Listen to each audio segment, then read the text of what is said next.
Therefore, go and make disciples of all nations, baptizing them in the name of the Father and of the Son and of the Holy Spirit, and teaching them to observe all that I have commanded you.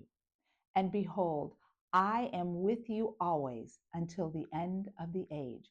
Matthew 28:19 through 20. Hello, and welcome to Pathlights Studios.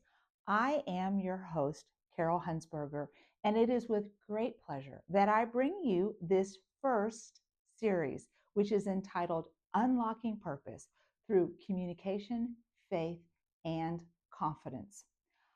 I want to help lay a foundation for you as we begin this journey to figuring it out what God has planned for us and doing His will.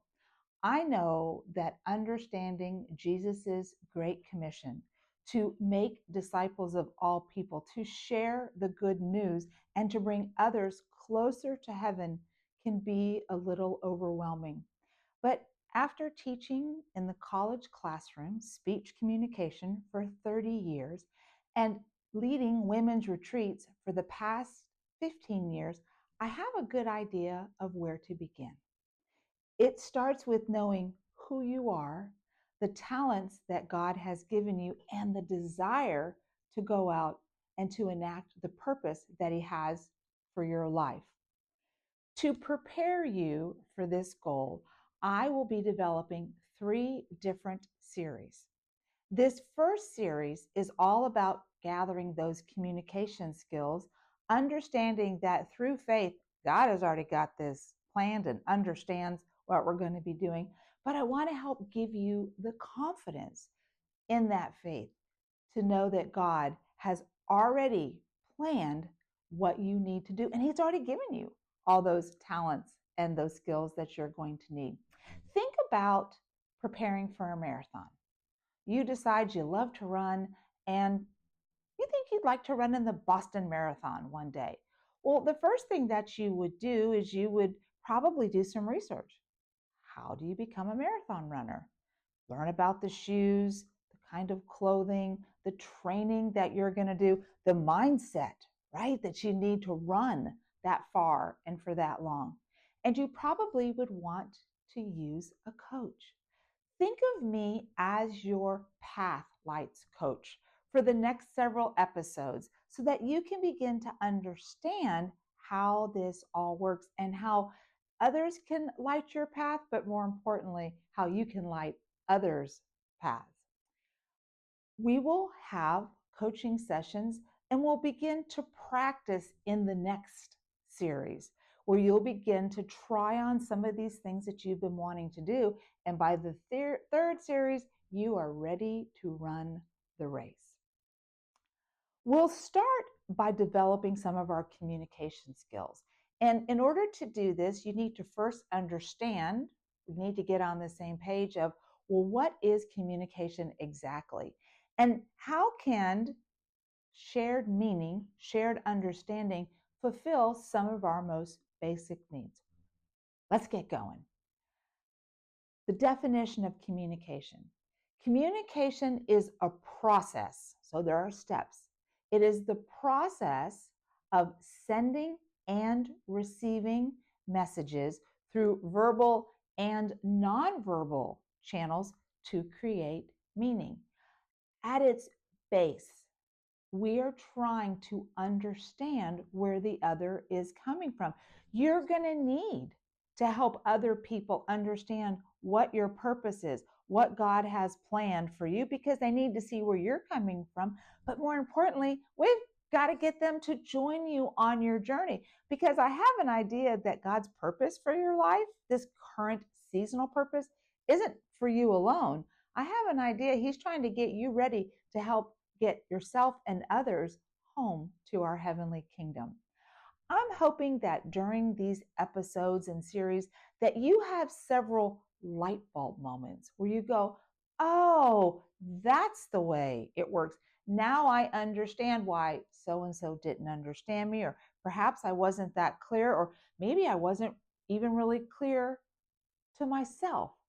But I want us to walk this journey together to understand that at its heart, we were created for connection.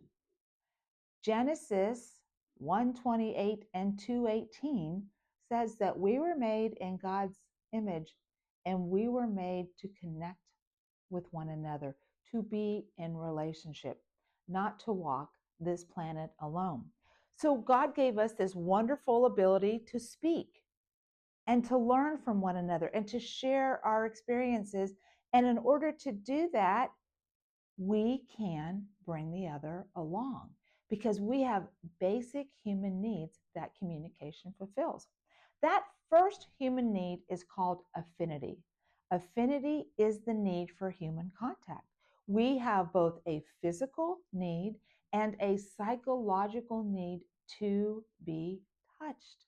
We need people to see us. We need people to hug us, to love on us, to let us know that we're important and that we matter in their lives. Dr. Renee Spitz, in the 1945, he studied orphanages because he noticed that there was a higher morbidity rate in orphanages with babies and children than there were with children that lived at home with their parents. And what he discovered is that children who only have their basic needs met, they're fed, they're watered, they're changed, but they aren't stroked, they aren't rocked, they aren't cuddled. He noticed that they had either A, severe developmental delays, or they died from lack of stimulation and close contact with other human beings. We see this often with the aged population that we put in assisted living or nursing homes. They die a lot faster than older folks that are left at home with their family. How about marginalized populations? Those that we shun and that we put outside. Think about the lepers in Jesus's time that were set apart and had to walk around going, unclean, unclean. Don't even come near me. I think one of the cruelest things that we can do to people is to isolate them because it will affect them not only mentally, it will affect them physically. As a speech teacher, I saw this quite often. I'd have students that were getting ready to do their first presentation, and their hands would literally be shaking. And I'd walk up and I'd just kind of pat on them a little bit or pat them on the shoulder and say, I know you can do this. I've got your back. And I would notice that they would take a deep breath with me. And yes, I think the touch helped, but I think me looking at them in their eyes and going, come on, you've got this. I know you can do this. I saw them. I recognized their nervousness and I let them know that they were going to be okay. While affinity meets our need for connection, we also want to make an impact. We want to leave our footprint on this planet. And the second need that human communication fulfills is influence. The definition of influence, it is the ability to shape others' thoughts, emotions, and behaviors while being shaped in return. Now, we've been influenced by many people in our life. Our parents were probably our first influencers, and they wanted to shape our values, our beliefs. We have had our friends. They want to influence by their insights.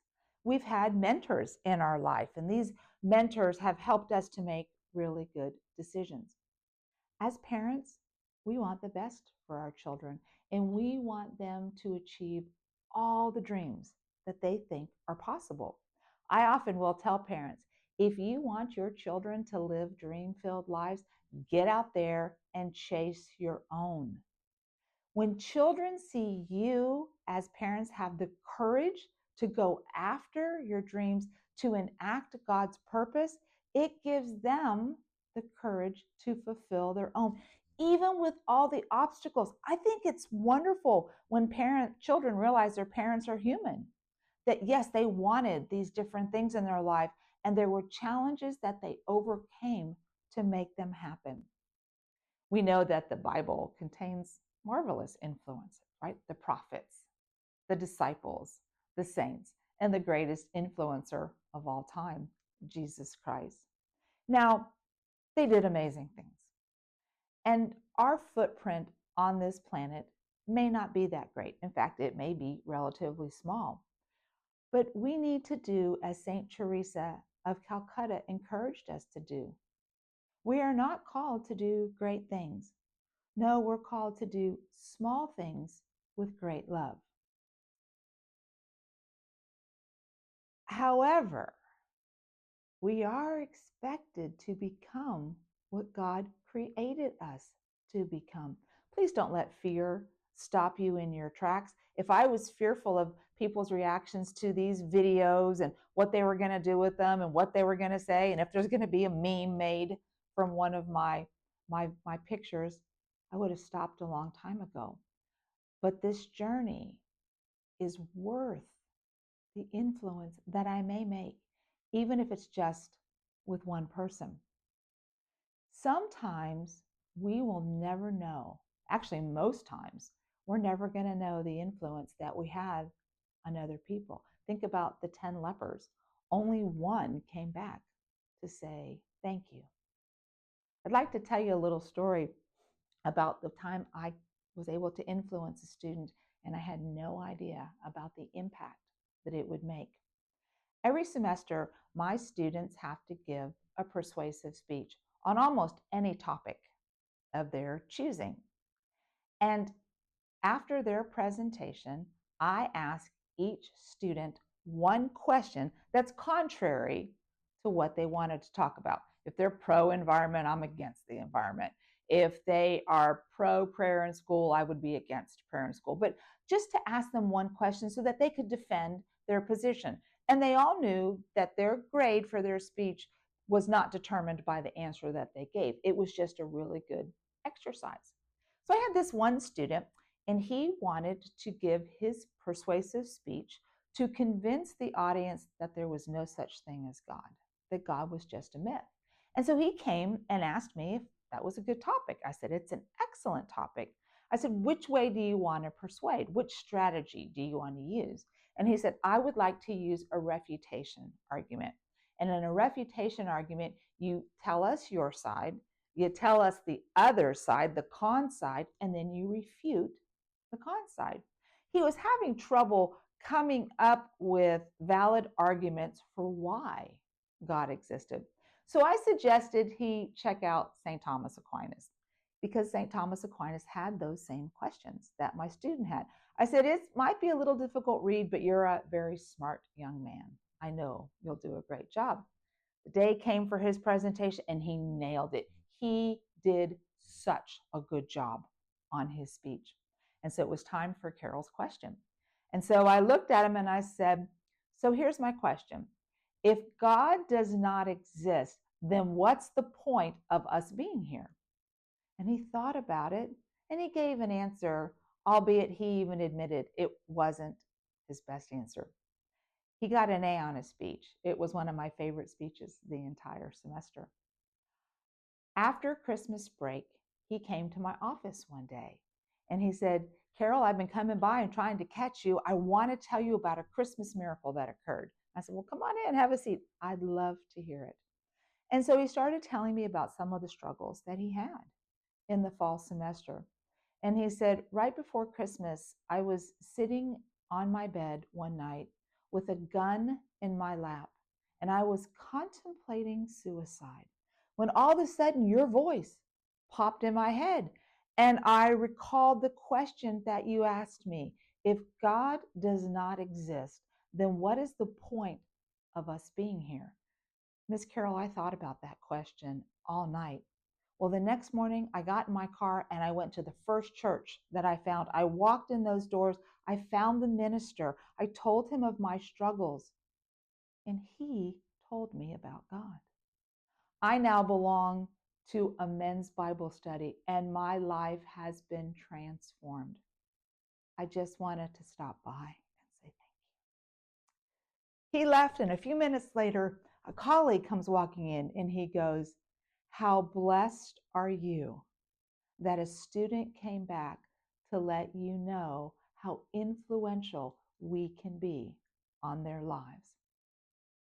Even if you don't know the impact that you're going to make on someone, do it anyway. For their affinity needs, when you're at the grocery store, look them in the eye. Maybe a wave. Give someone a hug. At the very least, give them a smile. And you know what I have found out? When you do the affinity need and you do the wave or the thumbs up or the hug, it's reciprocal. It's hard to give someone a hug without getting a hug back.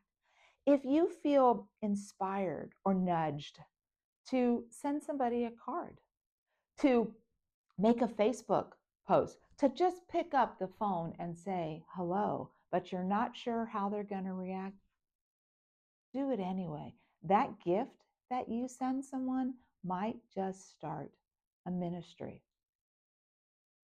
In every episode, I'm going to offer you a stepping stone challenge, a way for us to walk forward on this path with some of the lessons that we've learned, a way for you to put into action some of the things that we're discussing in these videos.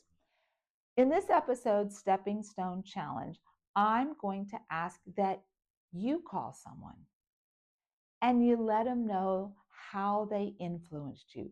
Whether it was that Facebook post and you call them and you go, I was struggling with this episode and I saw your Facebook post about influence and oh my gosh, that changed the direction of this video. Or remember when you made that comment about that item or that product? I went and tried it and it's been wonderful.